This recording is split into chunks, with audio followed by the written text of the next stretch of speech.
I asked that question because I saw it on the Joel Dorn wrote it on one of your album covers that was people such as yourself just brought it kind of back home, and it's like I was wondering whether you had a particular pet peeve about that, about the process of the fact that we were not given away, but it was being taken away from us to a certain extent, and they were making the money, whereas opposed to we who had invented the process were not. No, not really. I didn't have any pet peeves about it. It was just something that I always did automatically.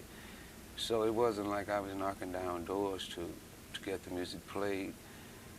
It was just that that's what I played, and that's the way I did it, and I didn't change. I didn't do anything different to try to get the music exposed. It just so happened that I got the opportunity with Ray when I joined Ray's band to go out on the road. And by being exposed to a lot of different territories, my music had a chance to be heard just being out there on the road and traveling a lot. So I was fortunate in that way that I didn't have to fight in that respect, you know, to get the music heard.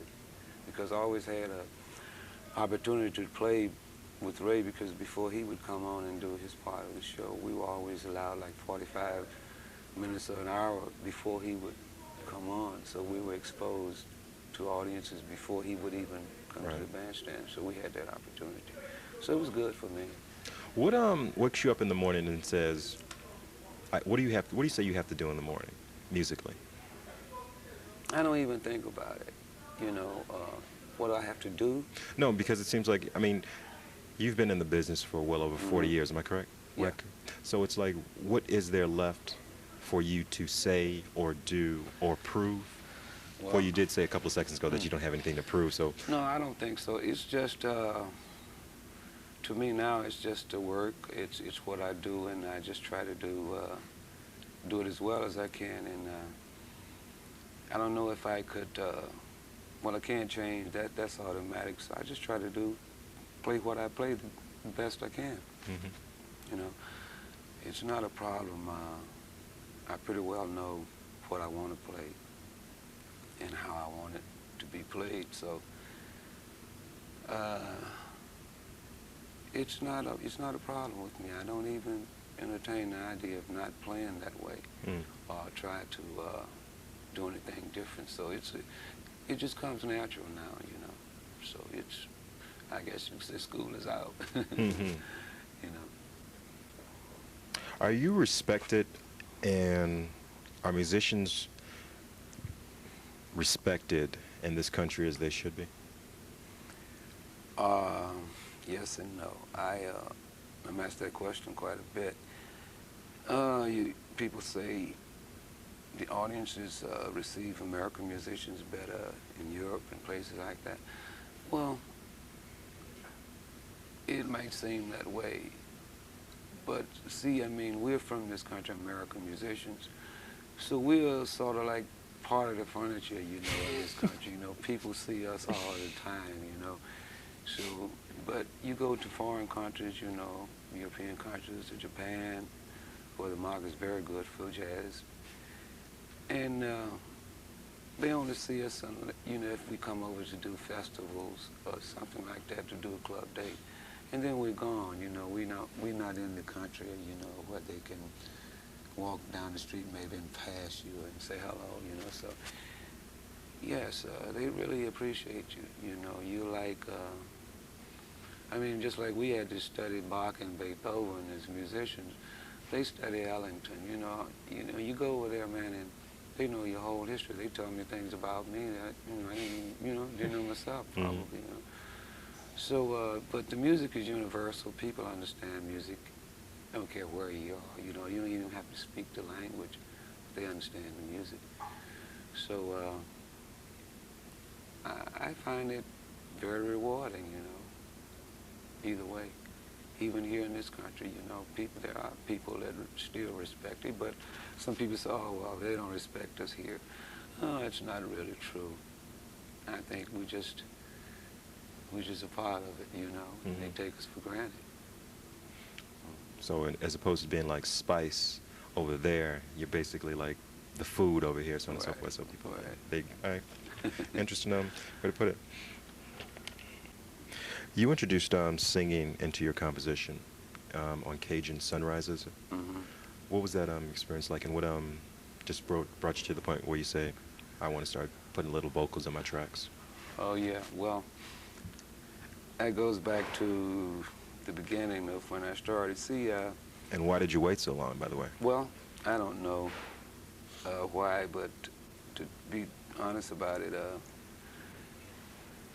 my family, I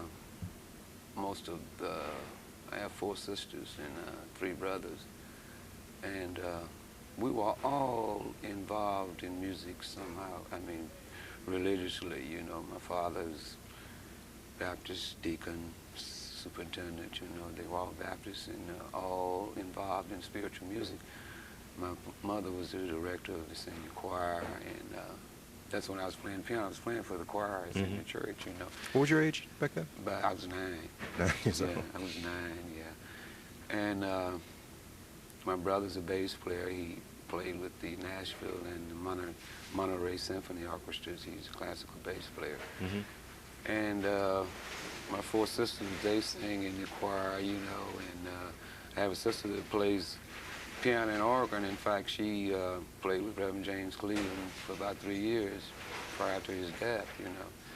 So I was always around music, always involved, and we sang too, so we had to sing, you know, and even the bands during that time, you know, they do their little dance steps, you know, we would play and we sing background music too. So yeah, I sort of had the full experience, and when it came to Cajun, I didn't even suggest doing the vocals, you know.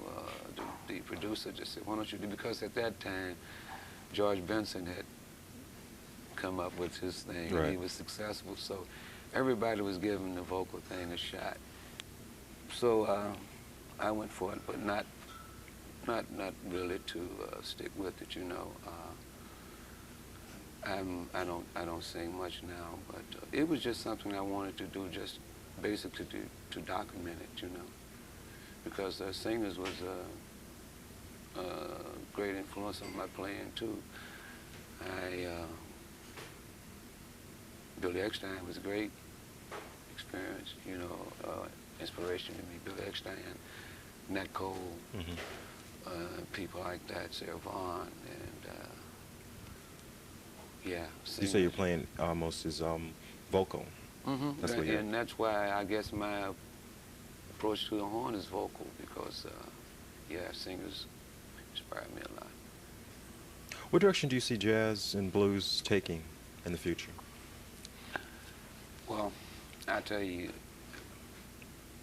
with every generation, like I say, every 10 years, you're going to see a little change. You know, each generation bring what they can to the music.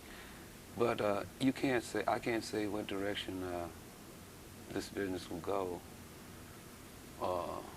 what the music of tomorrow will be, but I do say this: whatever form it takes, the basics of jazz, soul as we call it, and the blues would be there. Whatever musical experience comes along, those 3 things will be there. Soul, emotion, feeling, that won't change. You know, it might go crazy, spaced out or whatever, but the basics will always be there. The root would be in that music somehow. Let me ask you a question. Might be a little small footnote in your development, but I was just kind of curious because I saw it on a couple of your records. Does the word funky and funk mean anything to you? It's just a phrase of mine, coined, you know. Funky could mean groovy, right, you know. It could mean bad, good, you know. Show is funky, man.